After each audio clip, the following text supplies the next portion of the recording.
All right, it's 11:30, so we'll get started with our next talk. I want to introduce Jon Milkins, speaking on domain exploitation and domination. So, welcome.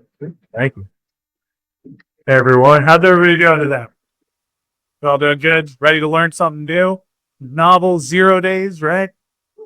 Well, if you are, you're in the wrong place. Just saying. Who am I? Caveman or Jon Milkins. I run a pen test firm, but I also do pen testing full-time outside of my own firm for, an organization. They prefer to not be named. I am not a DPRK worker, in fact, despite several people thinking I am. I just like to keep my Mac in clamshell mode and not actually turn my camera on to the point where I actually had to go buy a camera. So play, CTRPGs, and I brew cider. Pretty boring hobbies, but, they're fun for me. So what are we doing today? We're going to go through, some basic Active Directory attacks, and then we're going to jump into scenario walkthroughs of some recent penetration tests over the last few months that just kind of highlight, if you know what you're doing and the tools that you're using, how you apply them can matter, and also expedite the process to go from low privileged domain user, or even, just a box on the network, to completely owning the domain or even the forest if it's sitting in the forest. As low as 30 minutes, right? So pretty interesting stuff. So first and foremost, Active Directory. Who loves it? Nobody? I mean, all the pen testers should love it. It is the gift that keeps on giving. I think every year we get some new misconfigurations that come out that we can apply. Most recent being ADCS. That was probably the biggest one, came out in 2020 from our friends over at Spectre Ops. And that has just been blowing up both from their research as well as the community's research. So in most corporations, you are going to find Active Directory, and it's likely going to be a thorn in everyone's side because Microsoft has made it as complicated as possible to configure it properly, and it seems like everything's bolted on at this point. As I mentioned at the start, we're not covering anything new or novel. There's no new techniques. There's no 0 days. It's the same things that you see on CTFs. It's the same things you see every penetration test, but it's really honing in your process, knowing how to use these tools effectively, and knowing what you see all the time to really expedite your testing to take over the domain. Clients love, but also hate to see a really fast domain admin compromise because they're impressed that you did it so fast, but then they also go, oh God, I have so much work on my plate if it took you 30 minutes to get DA. So we're going to go into some methods for that. Why speed over stealth, right? This is a talk from the perspective of a penetration test, not a stealthy black box red team where you're, doing external and phishing based attacks, but you're typically doing an assumed breach, whether that's a system on the network or someone running a payload from a domain joined account. We have a time boxed session to do this testing. An attacker does not. Most breaches will typically go unnoticed for a couple months, unless it's a mature organization. They'll be operating hands-on keyboard. What that looks like is different for every group, for upwards of 4+ months. We have on average from 3 to 15 business days to do our testing. So we're focusing on speed so that we can accomplish all the goals set, make our company look good, write a good report, and get that to the client so that they can then fix that. And hopefully an attacker doesn't abuse it. So our main goal, right? If we see Active Directory, you want to get domain admin or enterprise admin. You find a forest, take that over too. As long as it's in scope. Most of the time it is. Check with your clients. Always ask. It's one of the first things we always ask. If you see an Azure hybrid join, or if they want Azure in scope, ask them if that's in scope too. Can you move from the internal network after you compromise, or even mid-compromise? Can you move into Azure? Can you take that over too? Are there issues? Then the other reason for speed and I keep seeing this more and more, is clients are once again becoming combative. They are treating a penetration test like an adversarial engagement, and they're saying, oh, we caught you.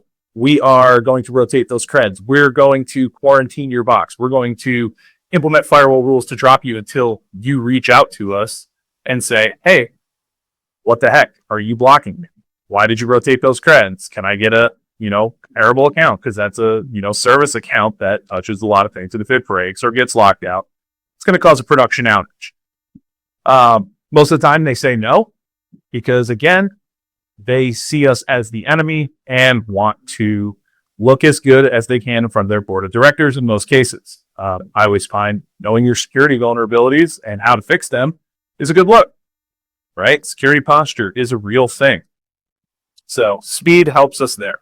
So we're going to go through some basic AD attack flows. Again, you've probably seen this a million times if you're here for John Hammond. Content creators talk about the same stuff. It's just how someone interprets it. Who's familiar with this amazing photo here? This is the orange security AD mind map. It looks terrible on a slide because this image is ginormous. I don't know what that means. Ginormous? No.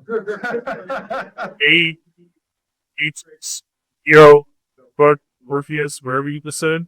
Yeah, so this mind map, right? You start from the far left and it says you don't have credentials, start here. Run these types of scans, right? It's an easy walkthrough of how to approach an internal corporate environment that also has Active Directory. And then once you get credentials, it tells you things you can do. It provides commands and tools, and it's on you to go beyond the command they listed. But this will pretty much walk you through an Active Directory test.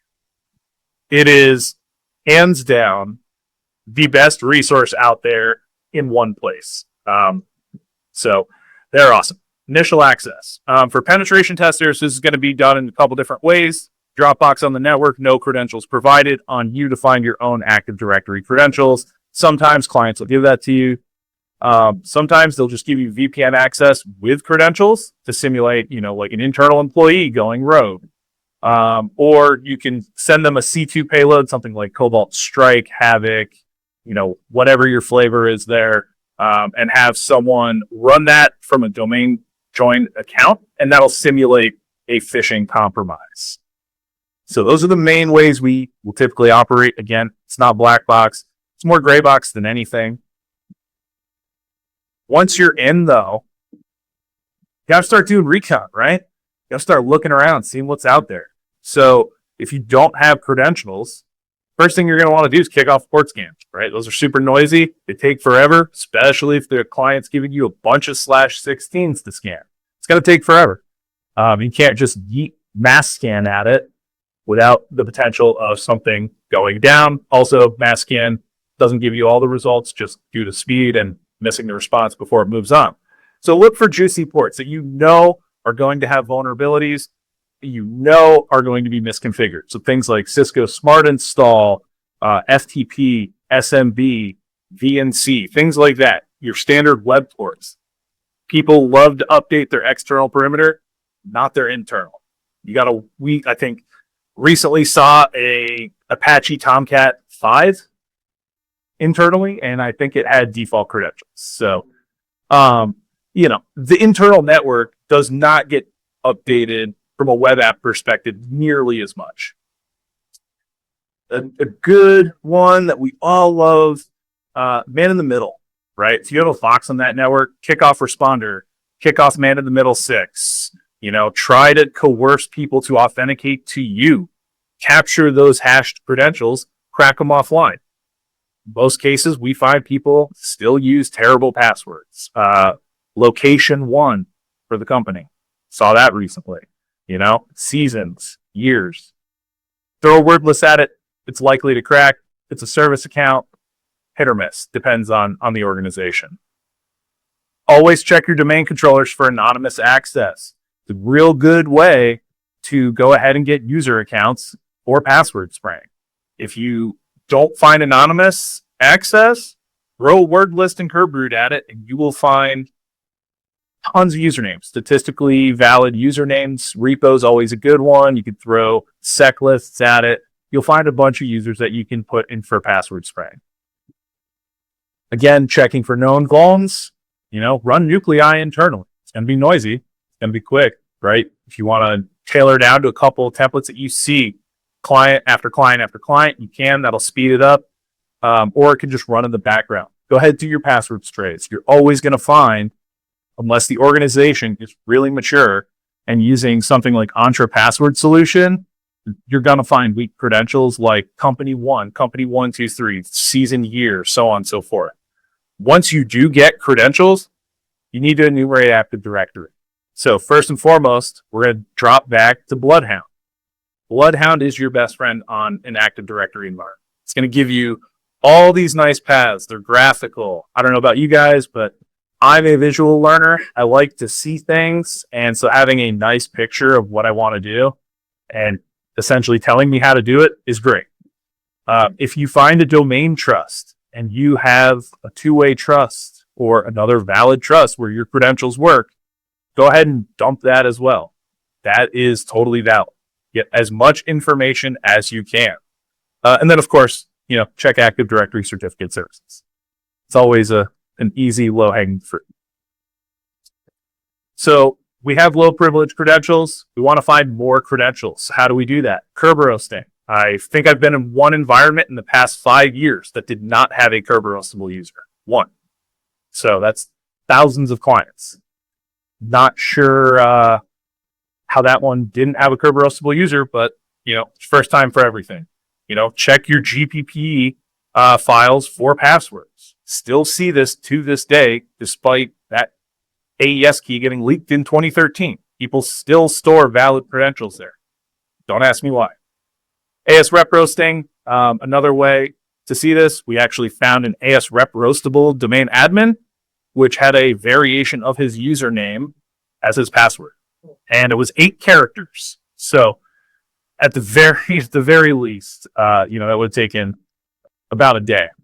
I mean, it was all lowercase. It was terrible.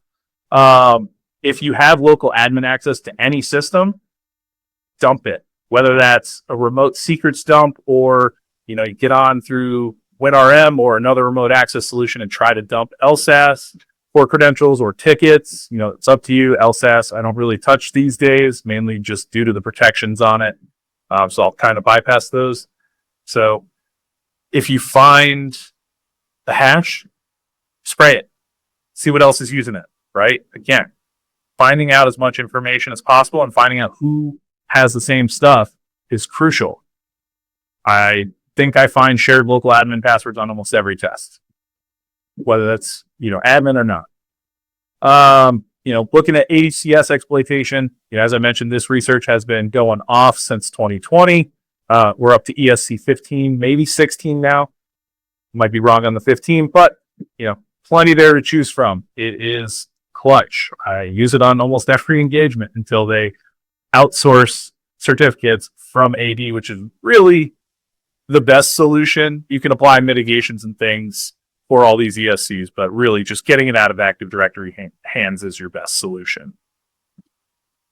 Lateral movement. So Bloodhound, your best friend, right? You can see what users can communicate with what systems. You can see they have DCOM access. Do they have RDP abilities? Can they PS remote, right? This is just going to help you identify it. It's not going to see everything, especially if systems are patched and you didn't have local admin when you did that poll. So it's not going to be 100% accurate, but it will give you an idea of places you can definitely communicate with. Look for outbound object control in Bloodhound. This is going to let you know what you have rights over. You have something like generic right, generic all. You can modify permissions so that you have local admin access on those boxes, and then you can dump credentials. If you want to, you can have a remote interactive session in some cases and play around through Evil WinRM or whatever the case is. Again, you find a hash, spray it. You find a new hash, spray that too, right? Especially local hashes, because they really don't have a lockout policy. Domain hashes definitely have a lockout policy. Definitely be careful spraying those.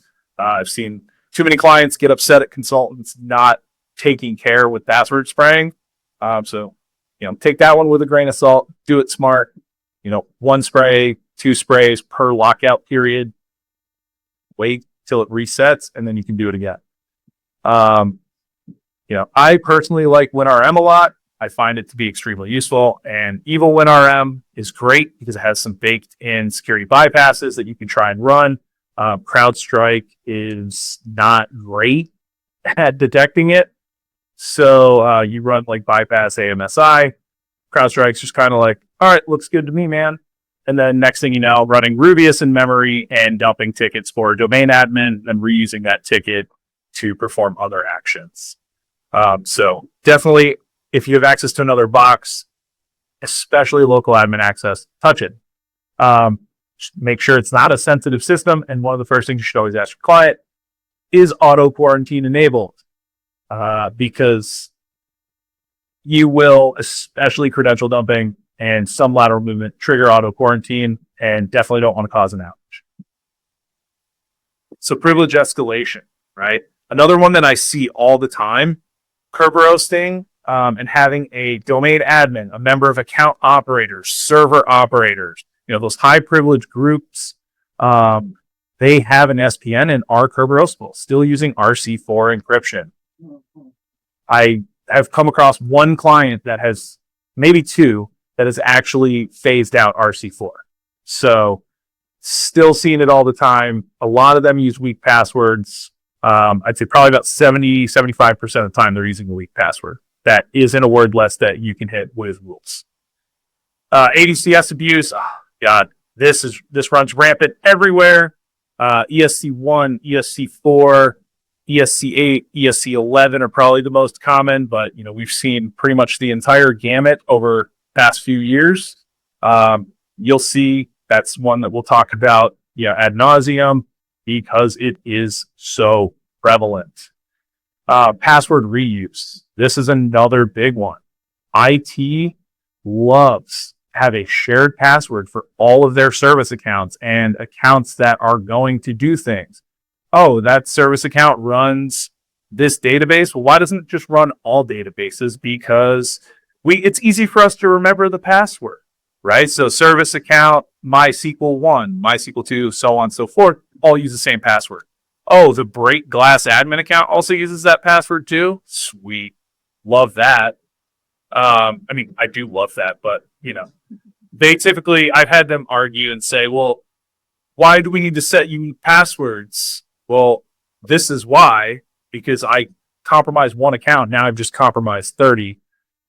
Yeah, you need password. Well, that's hard to remember. Okay, well, you can always look into a vaulting solution with check-in, check-out, methods, and that can help alleviate some of that, but some people are still stuck in the past and in their mindset, and, showcasing things like this will help them to change it, whether they want to or not.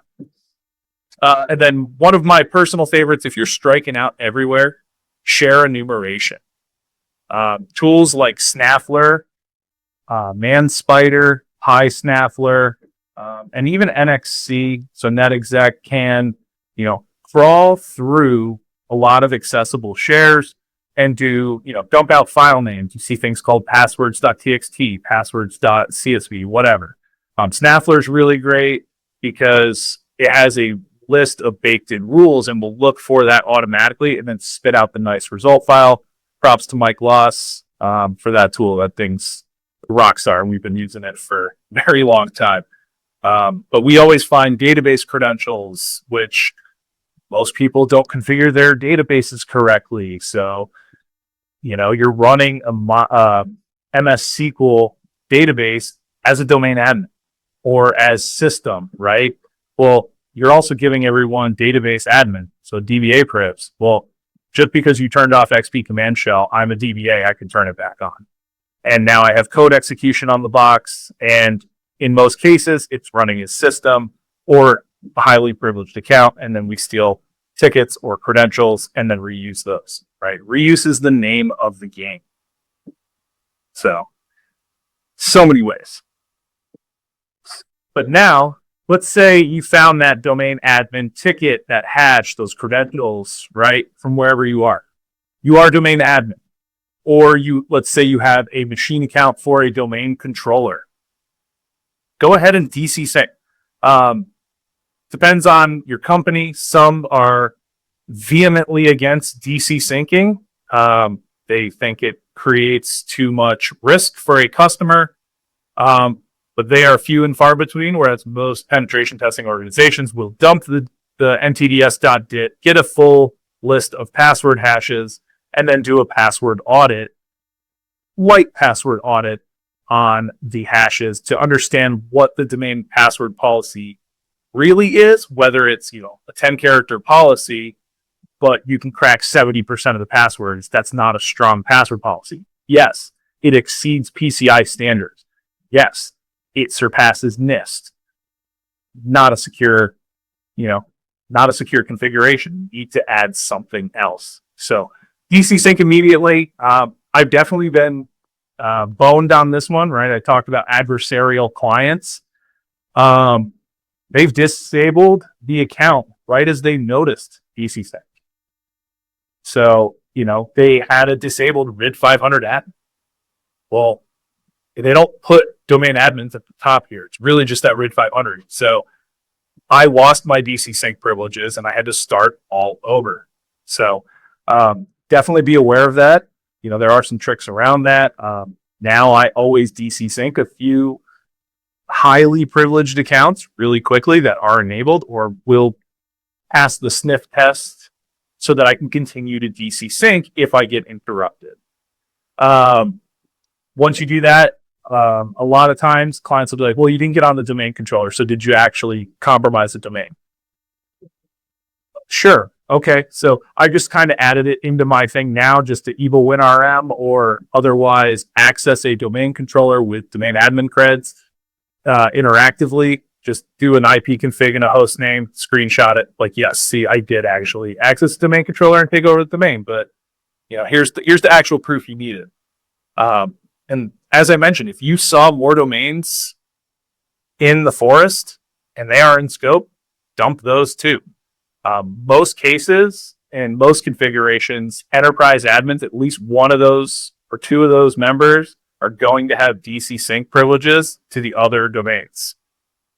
Not always the case, as we'll see later on, but in most cases that'll do it. You'll have the Bloodhound data. You can do a path from your high privileged account or from your domain to the other domains, look at those paths, and then pivot accordingly.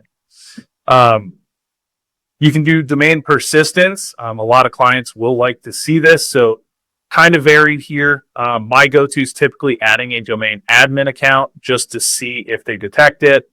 Most of the times, I will say yes, they do, but the detection is delayed. Typically, it's something like Land Sweeper that runs once or twice a day that will then tell them, unless they have additional rules. You could do a golden or a diamond ticket. If you're going to do this, be careful because it depends on the length you set. And you obviously don't want to leave that lying around post exercise. And then you can always do admin SD holder. That's another really nice one. There are detections for it. It's great. So now we're going to get into actually the meat and potatoes here. So we're going to go through a couple scenarios. I put 4 from recent pen tests, all at varying levels, and we'll kind of talk through them. So the first one, we had a Dropbox on the internal network. We were not given credentials for this test. So over here is just our local subnet. We're going ahead, we're running responder, man in the middle 6, whichever you choose. And here we caught some NTLM hashes for low privilege users. And we cracked those, I want to say, within 5-10 minutes due to weak passwords. So company's location, number 1, exclamation point. Very easy. It's typically one of our password sprays. But we caught that within, maybe 5-10 minutes of turning responder on and then cracked it. Once we did that, we enumerated AD, we ran Bloodhound, right? It's my first go-to is always run Bloodhound. While that's in the background, I'm pulling Kerberos tickets. I'm checking Active Directory certificate services. I'm checking for GPP passwords. You can run them all in different tabs. You don't have to wait for them to finish. And we found that this client, their certificate authority was vulnerable to ESC8, a NTLM relay attack to the CA's HTTP web enrollment port. So just pulled out a coercion tool. It could be TTPs, it could be coercer, it could be netexec. It's really up to the user on what you want to use. Went ahead and we said, hey, domain control, I really love it. If you'd authenticate to me, I'm using valid credentials. Just come check my share. And so it's like, okay, sure. I say, sweet, thanks, dummy. And then throw that over to the CA's web enrollment portal, those NetNTLM V2s. CA's like, hey, that checks out. Sweet. All right, DC1, you needed a certificate? All right, sure, here you go. So it had a valid ADCS cert for domain controller 1's machine account. Well, domain controllers are designed to replicate passwords. So went ahead and did a DC sync account, or DC sync the domain from that account. Now we have all the passwords. This client specifically, we cracked 85% of their user passwords. Pretty terrible. A lot of password reuse. Very low password length. Pretty interesting. They have since remediated that, increased the policy, implemented a couple additional tools, and during their remediation validation, cracked far fewer credentials due to those changes. So this is probably as basic as it gets for like your fastest AECS stuff, right? You're using vulnerable protocols that are vulnerable to man, middle, and spoofing. They're using weak passwords, and they had one of the easiest and fastest vulnerability misconfigurations out there to get credentials for a high privileged account. So this is probably as easy as it gets on this one. So this one is another client. We had Dropbox. Their goals were to do target child as well as the domain. So we were operating within child, and we had to compromise that as well as the root domain. So we're gone. We got our responder running. We're doing our checks for anonymous access. Well, no luck there. But what we did find is they did not properly patch. So Unoff Petit Patin is a vulnerability from 2022. So one of the root domain controllers did not apply that hatch. So I said, okay, sweet. Hey man, you mind authenticating to me? And it's like, oh, who are you? It doesn't matter. Sure. I'll authenticate to you. What do I care? So took that, and it was over SMB. So then we relayed that up to the domain controller of the child. Now, traditionally, you cannot relay SMB credentials to LDAP unless they didn't apply a patch from 2019 called Drop the Mic, where you remove message integrity checks, and it will accept those SMB credentials. So, sure enough, we removed message integrity checking, sent it here, and it was like, oh, sweet, dude. Yeah, that looks good. Yeah, you wanted to make a machine account? All right. Our machine account policy is still default 10. So, yeah, go ahead. Here, your account. KSL1. Love it. So now I have credentials. It can start performing that Active Directory attack. So what do? We can write ADCS. We run Bloodhound. We're pulling Kerberos tickets, so on and so forth. These guys, vulnerable to ESC11. Same concept as ESC8, only over RPC. So again, I say, hey, you want to authenticate to me again? And I'll relay that over here. And now I got a certificate for the root domain controller. And because it's the root, has DC sync to itself, but also to its children. No further attacks needed. Had I done DC1 from the child, could have tried an enterprise SIDS attack to then take over root. Something like that. Very simple, very easy, and it works most of the time. So this kind of shows that patching is important. We're always told, patch early, patch often, patch, Windows patch Tuesday, blah, blah, blah. Well, we just showed and highlighted, this was a emergency services company that works with varying emergency services and their call centers throughout the country. So if their domain was compromised, could cause a massive panic across the country, right? So they were like, oh my God, we definitely need to fix this and fix it right. Again, this probably took us total time an hour, and that's mainly due to me not reading error messages when trying to make my machine count. But very, very easy. You don't see these too often on either TTPs or drop the mic, but they do exist. It's always worthwhile to check because you go in with the assumption, hey, this is gonna fail. I don't care if it fails, but I'm gonna look for it because if I don't look for it, that's stupid. I still look for Eternal Blue. I still look for MSO 8067. Sometimes I find it, and I have used it. I have a company in Russia recently and leverage Eternal Blue as my initial foothold. Albeit I had to work the exploit a little bit, but things like that still exist. So always look for it. Why wouldn't there? It's shooting fish in a barrel. So this one's a little more interesting. This is a recent client in the past, month or two. So the scope we were given was, hey, you're going to target domain 2.local. Okay. You going to give me any hosts, IPs, IP ranges, anything? No. Domain 2.local is your target. Okay. We'll put your Dropbox in child domain.com. And you can have some credentials for child.domain.com. All right. So first things first, go through my enumeration, doing my recon, right? First thing, Bloodhound. I see in my initial Bloodhound, we have a two-way trust. Two-way trust, a two-way trust.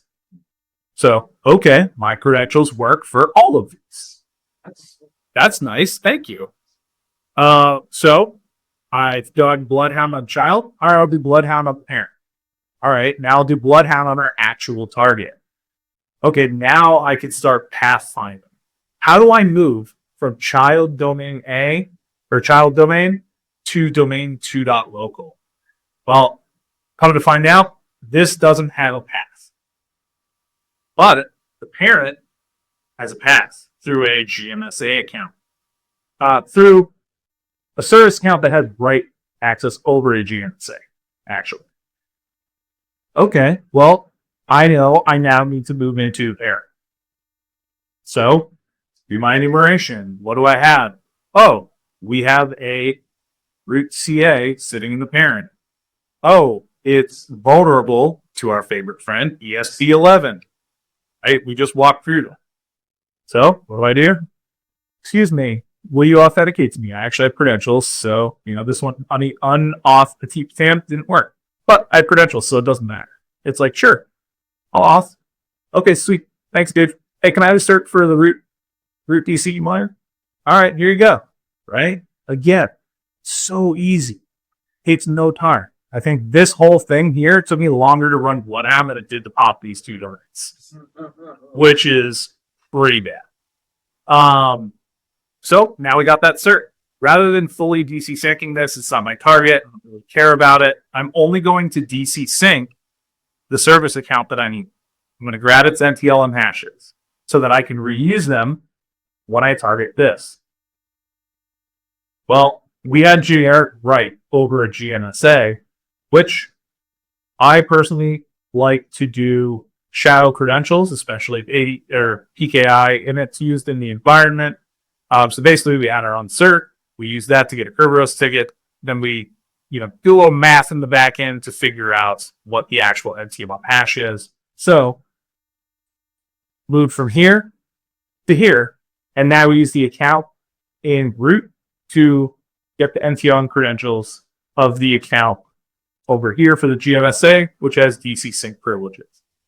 Total time for this was probably about 30 to 45 minutes. And most of that time was Bloodhound looking for the path. The client was pretty appalled that it was that easy. We kind of laughed about it, said it's not super hard to fix.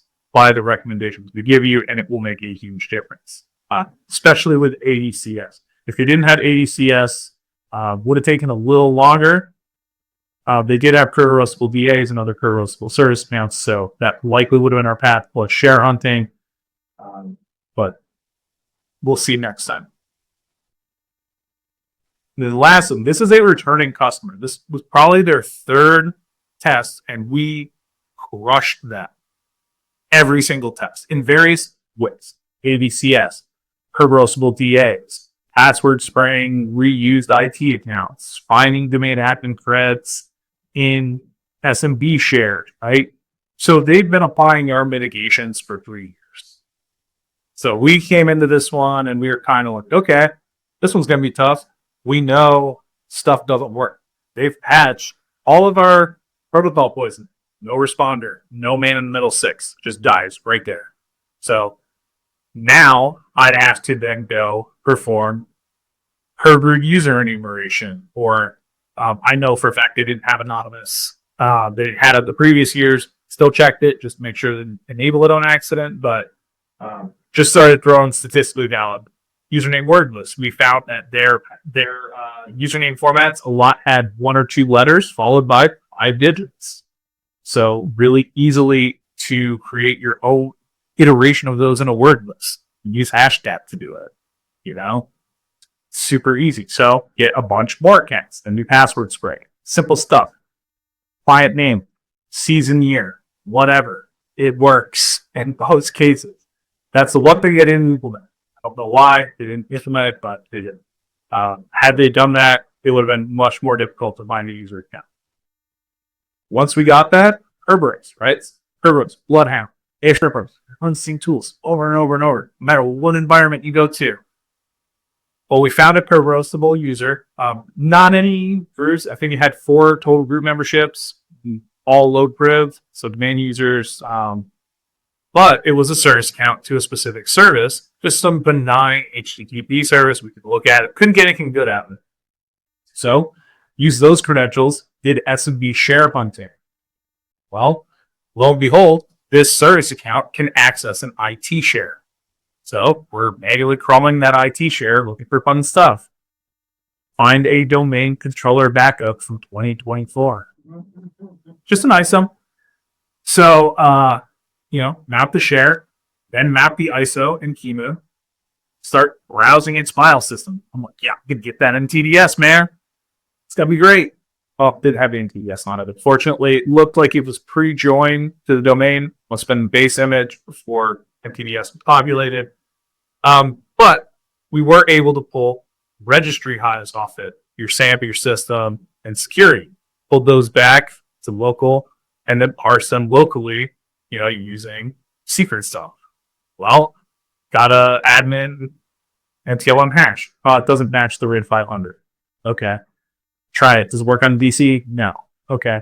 Well, we did find a plain text password and LSA secrets. No username associated with it, but because we have Bloodhound and we have all the users, go ahead and spray it. See who it belongs to. And we find that it belongs to one account, a service account. And when we look at that service account's groups, it's a domain admin. We had that thought because this was a domain controller image that it would likely be a domain admin, or at least high privilege and be another stepping stone. But with that, we now had official domain admin creds, so we run through our post-exploitation. It's the only domain in the forest, so we didn't do anything there. They didn't want us to pivot to Azure. So just ran a DC sync, and then we proceeded to crack 70-90% of their user passwords, which was pretty egregious. So even though they had applied all our previous mitigations, they're still using weak passwords. Probably their ultimate finding was weak passwords. That because if they had applied our password mitigations from the previous years, we likely would not have cracked that Kerberos account. We likely would not have sprayed that initial user account. they've been patching their internal systems. So, little things at a time, but just goes to show that, things still get missed. It's never hopeless. You can usually find something with enough time. This one took, I want to say, probably about a day or so for us to actually get through because of, all the changes they had made to the environment.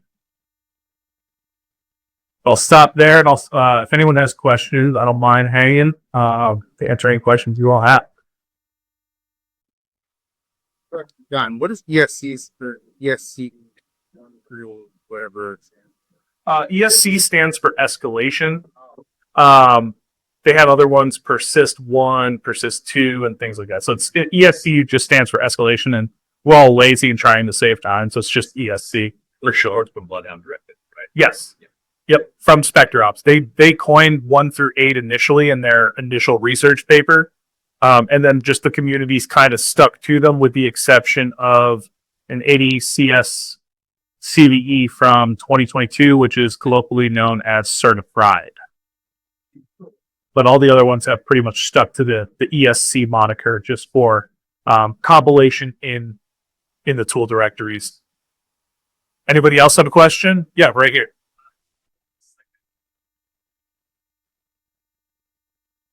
ITP can be a thorn in the side if properly configured.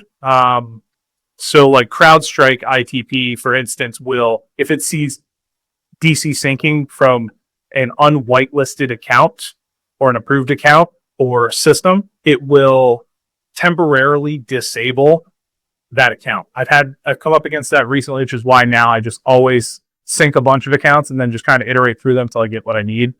But yeah, it can be a thorn in the side, but it's not a foolproof solution, just like EDR is not a silver bullet.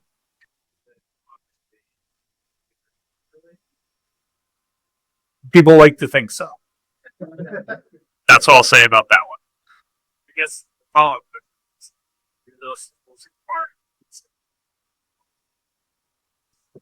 They should, but I have not implemented ITP myself.